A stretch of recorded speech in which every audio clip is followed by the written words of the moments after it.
পৃথিবীর একজন চিকিৎসা বিজ্ঞানী, নাম হলো বু আলী সিনা।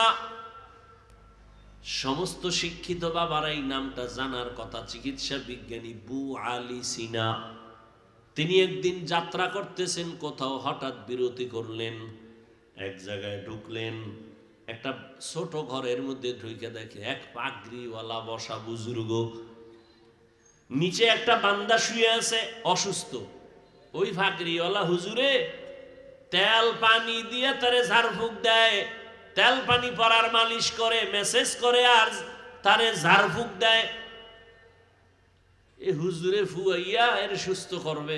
দেখতেছে পৃথিবীর একজন চিকিৎসা বিজ্ঞানী যে ডজন ডজন ডাক্তার জন্ম দেয়, হে দেখে খালি ফুয়ায়, তুই ফুতে কি হইব, মাথা গরম হয়ে গেছে। এই টুপিওয়ালা, তুমি এগুলো কি করো? এই ঝাড়ফুঁক দিলে কি হবে? মারাত্মক অসুস্থ রোগী, তুমি ঝাড়ফুঁক দিলে কি হবে? তেল পরায় পানি পরায় কি হবে? হুজুর যেমন তেমন বাজার দরের হুজুর না, বড় আল্লাহর প্রিয় বান্দা, চুপ করে শুনতেছে, কিছু বলে না। আল্লাহ আল্লাহরা বলে না, যেটা বলে কলিজা ছিদ্র হয়ে যায়। কিছুক্ষণ পর বলে, ভাইজান আপনি এত গরম কেন? আপনি যে ঝাড়ফুঁক দেন এতে কি হবে? তেল পরা পানি পরায় কি হবে? হুজুর এমন একটা জবাব দিয়া বললেন, তুমি গাধা, বুঝবা না। এত বড় একজন চিকিৎসা বিজ্ঞানীর গাধা যখন কইছে, মাথা আরো গরম হয়ে গেছে। হুজুর কইয়া চুপ, আর কথা নাই। হে আবার তেল পারা পানি পরার মালিশ করতেছে, ঝাড়ফুঁক দিতেছে, উনি তো আরো গরম, গালাগালি, বেয়াদব, বেপরোয়ার মতো কথা বললা কেন? হুজুর কিছু বলে না। দীর্ঘ টাইম পরে আবার নজর করে বলে, ভাই জানে তো গরম কেন?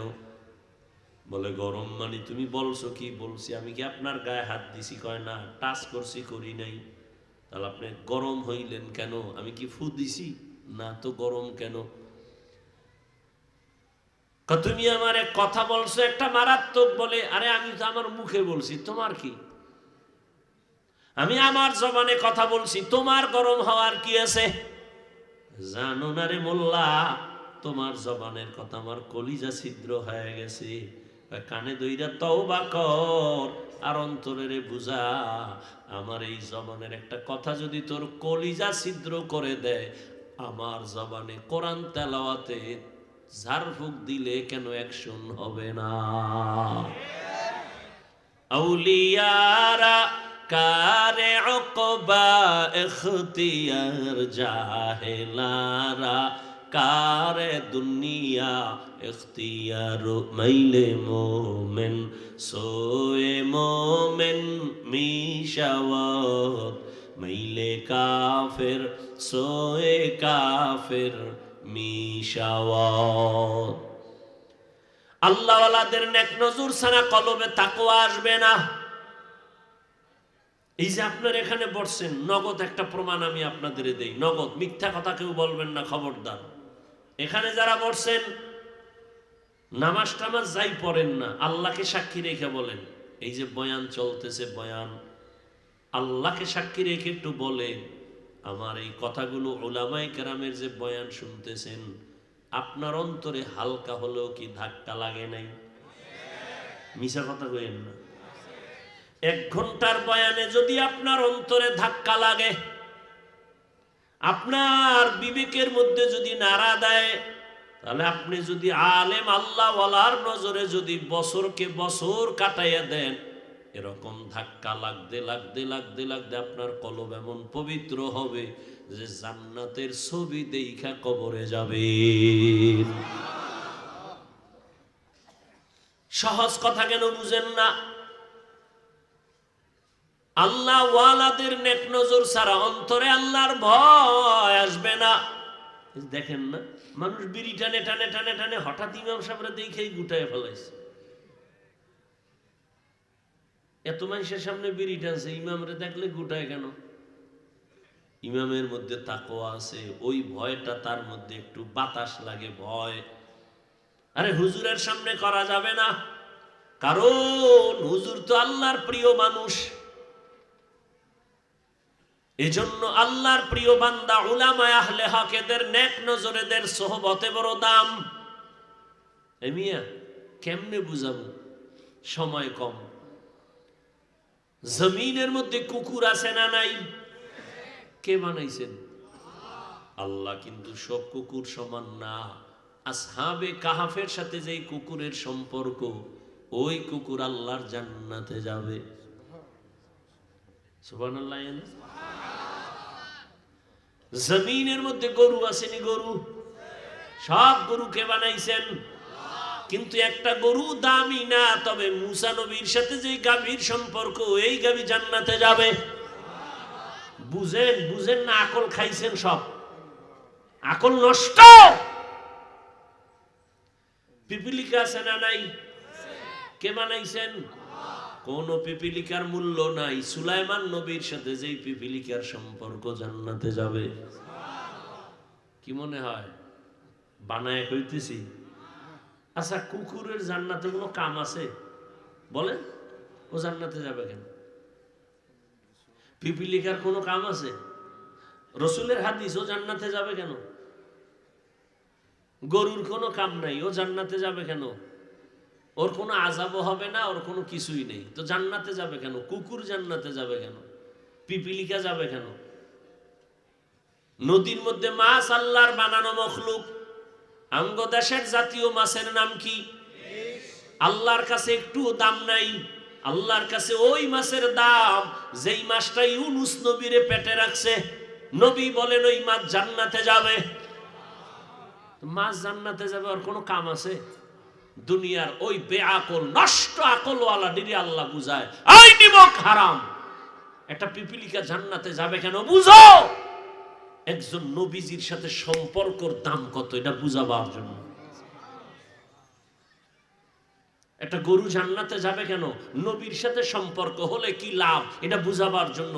দুনিয়ার নিমক হারামের গোষ্ঠীকে আল্লাহ বুঝায়, বোঝ যে আমার প্রিয় বান্দার সম্পর্কে থাকলে আমি তাকেও প্রিয় বানাই দিই। সিটার কোনো দাম নাই, ধানের সাথে লাগছে, দাম বেড়ে গেছে। আকাশে কত পাখি উড়ে, কোনো দাম নাই। সুলাইমান নবীর সাথে সম্পর্কের হুদ হুদ পাখিটা জান্নাতে যাবে। এইভাবে একটা একটা বুঝাইলে সারা রাত চলে যাবে। ও বান্দা, তুমি জান্নাতে যাবা কিনা জানা নাই, তবে হ্যাঁ স্পষ্ট হাদিসে আছে, একজন আলেম ওর সাথে যদি সম্পর্ক থাকে, আল্লাহ কিয়ামতে বলবে, যা আমি তোকেও জান্নাত দিয়ে দিলাম। কিয়ামতের দিন এমন কঠিন, এত কঠিন হবে, একজন আশেক আল্লাহর বান্দা দাঁড়াবে, আমল ওজন দিবে, দেখবে সব নেক আমল, কিন্তু ওজনের পাল্লায় গিয়ে এক নেকের টান ফিরে গেছে। আল্লাহ বলবে, যা দেখ, এই ময়দানে তোর মা বাবা ভাই বোন ছেলে মেয়ে আছে, ঘুরে ঘুরে একটা নেক লইয়া আয়, একটা নেক নিয়ে আয়, আমি তোরে জান্নাতে দিব। ওই আল্লাহর বান্দা জাহান্নামের ভয়ে হাসরের মাঠে ঘুরবে, আর ছেলেরে খুঁজবে, মেয়েরে খুঁজবে। ছেলেরে পায়ে বলবে, বাবা আমি তোর বাবা, তুই আমার সন্তান, আমার একটা নেক হলে জান্নাতে যাব, আমারে একটা নেক দিবিনি? সন্তান বলবে, আমার বাবা ছিল ঠিকই, তবে তুমি আমার বাবা, আমি বিশ্বাস করি না, যাও। বিবি বলবে, আমি চিনি না স্বামীকে। মা বলবে, সন্তান তুই আমার না, আমি চিনি না, চলে যা। বান্দা পাগলের মতো হয়ে যাবে, ঘুরতে ঘুরতে একটা নেক পাইলেই তুমি জান্নাত। হঠাৎ করে একজন মুরব্বী, বৃদ্ধ বয়সের একটা লোক ডাকবে, এই বুড়া, তুমি চিল্লাইয়া চিল্লাইয়া কাঁদো আর দৌড়াও কেন? ভাই তোমারে বললে লাভ কি? বলো। বলে, আমার আমল নামা ওজন দিছে, একটা নেকের অভাব। আল্লাহ পাঠাইছে একটা নেক নেওয়ার জন্য, ছেলে দেয় না, মেয়ে দেয় না, কেউ দেয় না। ওই মুরব্বী কাঁদে আর কয়, রে ভাই, আমার কাছে শুধু গুনাহ গুনাহ গুনাহ, শুধু এমন গুনাহ, আর কিছুই নেই, তবে একটা নেক আমার আছে, মাত্র একটা নেক। চিন্তা করে দেখলাম এই একটা নেক দিয়ে আমার কোনো লাভ হবে না, জান্নাত পাবো না। অতএব আমি যেহেতু জাহান্নামে যাবই, তবে একটা নেক রাইখা লাভ কি, অন্তত তোমারে দিয়ে দেই, তুমি মাওলার জান্নাতে যাও। আমি জাহান্নামে যাই, তবে তুমি যাও জান্নাতে, আমার একটা নেক নিয়ে যাও। ওই আল্লাহর আশিক একটা নেক নিয়ে বলবে, আল্লাহ পেয়ে গেছি, নেও নেক। আল্লাহ বলবে, তোমার এই কঠিন মুসিবতের সময় এত বিপদে একটা নেক কে দিয়া সাহায্য করলো? বলবে অমুক জায়গায় এক বান্দা, বলে তারে হাজির করো। ওই জাহান্নামীটারে আল্লাহ হাজির করবে, এই তুই এরে নেক দিছুনি? কয় হ্যাঁ আল্লাহ নেক দিছি। কেন? আল্লাহ আমার কোনো নেক নাই, গুনাহ আর গুনাহ, আমার তো জাহান্নাম ছাড়া উপায় নাই, আমি তো আর জান্নাত পাবো না, এক নেক দিয়ে জান্নাত হবে না। আমি চিন্তা করে দেখলাম এই একটা নেক আমার ভাইকে দিয়ে যদি সহযোগিতা করতে পারি, আমার ভাইকে যদি একটু দয়া করতে পারি, সে তো জান্নাত পাবে। অতএব আমি এই চিন্তা কইরা মালিক আমি একটা নেক তারে দিয়া দিলাম। আল্লাহ বলবে, রে বান্দা,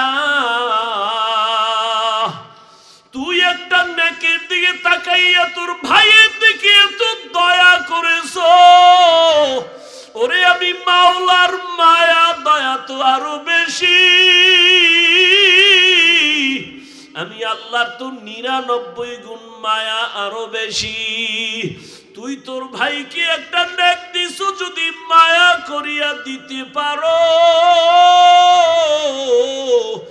আমি আল্লাহ আমার মায়ার নজরে তোকেও জান্নাত দিয়া দিলাম।